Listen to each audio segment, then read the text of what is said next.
கலைஞர் தொலைக்காட்சி நேயர்கள் அனைவருக்கும் சுமதி ஸ்ரீயின் அன்பு வணக்கம். தமிழும் மரபும் நிகழ்ச்சியில் உங்களை சந்திப்பதில் மிக்க மகிழ்ச்சி. உங்களுக்கு நிறைய நான் சொல்ல போகிற அனுபவம் இருந்திருக்கும், இல்லை நீங்களே கூட பண்ணியிருக்கலாம். தமிழண்டா, உண்மையான தமிழனாக இருந்தால் ஷேர் பண்ணுங்க, அந்த மாதிரிலாம் நிறைய பார்த்துருப்போம். ஃபேஸ்புக்கில், வாட்ஸ்அப்பில், ட்விட்டரில், சமூக வலைதளங்களில் நாம் கூட ஷேர் பண்ணியிருப்போம். தமிழன் என்று பெருமை கொள்வோம் அப்படிலாம். உண்மையான தமிழனாக இருந்தால் நாம் என்ன பண்ணணும் தெரியுமா? இப்படி வாட்ஸ்அப்பில், ஃபேஸ்புக்கில் ஷேர் பண்ணுறதை விட நாம் எல்லாரும் செய்ய வேண்டிய ஒரு கடமை இருக்குது. ஏன்னா நம்முடைய முன்னோர்கள், நம்முடைய பாட்டன் பாட்டிகள் அதைத்தான் பண்ணாங்க. என்ன பண்ணினாங்க அப்படின்னா, மரம் வளர்த்தார்கள். இது ஒரு பெரிய விஷயமா? மரம் வளர்க்குறது என்ன அவ்வளோ பெரிய விஷயமான்னு நீங்கள் கேட்கலாம்.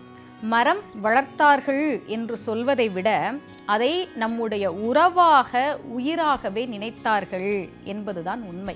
வைரமுத்துவினுடைய மிக நீண்ட கவிதை ஒன்று இருக்கு.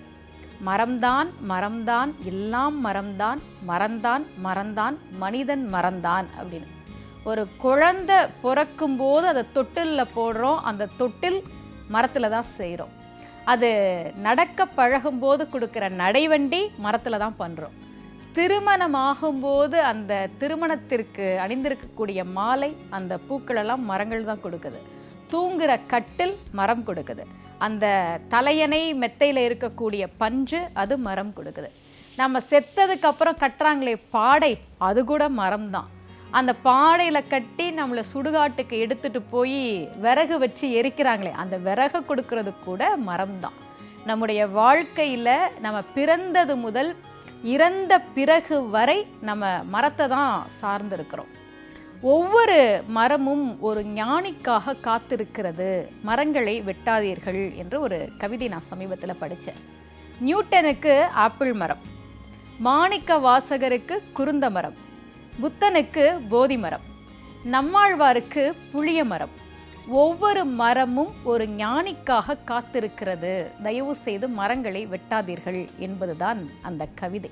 நான் ஒருத்தர்கிட்ட சொன்னேன், என்னங்க புன்ன மரம், நான் அதை பார்த்ததாவே எனக்கு ஞாபகம் இல்லையேன்னு நான் சொன்னேன். அப்போ அவர் சொன்னார், புன்னை மரம் மட்டும் இல்லை, நுவ்வை என்கிற வார்த்தையை கூட நான் கேள்விப்பட்டதில்லை, நீங்கள் சொல்லி தான் எனக்கு தெரியுது அப்படின்னு சொன்னார். நான் கனடாவுக்கு பேச போயிருந்தேன். அப்போது நிகழ்ச்சி முடிந்த பிறகு நிறைய தமிழர்கள் என்கிட்ட வந்து பேசினாங்க, என்கிட்ட ஃபோட்டோ எடுத்துக்கிட்டாங்க. அப்படி ஒரு குழந்தை என்கிட்ட வந்து பேசும்போது நான் கேட்டவனுடைய பேர் என்னன்னு கேட்டப்போ அந்த குழந்தை சொன்னான், நுவ்வை என்று சொன்னான். ரொம்ப சந்தோஷமாக இருந்தது எனக்கு. நுவ்வை என்கிற மிக அழகான ஒரு வார்த்தை அந்த பாடலில் இருக்குது. இப்படி மனிதர்கள் மட்டும்தான் மரங்களை போற்றி பாதுகாத்து வளர்த்தார்களா, மதித்தார்கள்னா கிடையாது. பறவைகள் கூட மரங்களை உயிராக நினச்சிதான், கடவுளாக நினச்சிதான். அகநானூரில் வரக்கூடிய ஒரு பாடல். 2 பறவைகள், ஆண் பறவை ஒன்று, பெண் பறவை ஒன்று. அந்த 2 பறவையும் கூடு கட்டுறதுக்காக முள் மாதிரியான பொருட்களை எடுத்துகிட்டு வந்து கூடு கட்டுது. ஒரு மரத்தில் கூடு கட்டி 2 பறவைகளும் வாழ்கின்றன. ஆனால் அவைகள் சேரவே இல்லை.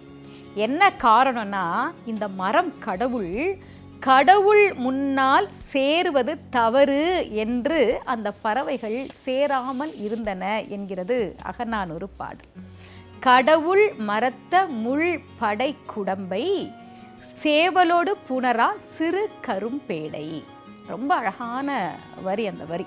இந்த மரம் கடவுள், இந்த மரத்துக்கு முன்னாடி நாம் சேரக்கூடாது என்று அந்த பறவைகளும் இணை சேராமல் இருந்தன என்கிறது சங்க இலக்கிய பாடல்.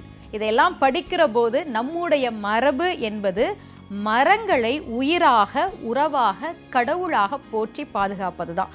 அதனால் யாரெல்லாம் தமிழன் என்று பெருமைப்படுகிறீர்களோ அத்தனை பேரும் ஒரு மரத்தை வளர்க்க வேண்டிய கடமை நமக்கு இருக்கிறது என்பதை புரிந்து கொள்ள வேண்டும். மீண்டும் தமிழும் மரபும் நிகழ்ச்சியில் உங்கள் அனைவரையும் சந்திக்கிறேன். அனைவருக்கும் சுமதி ஸ்ரீயின் நன்றியும் நிறைய அன்பும்.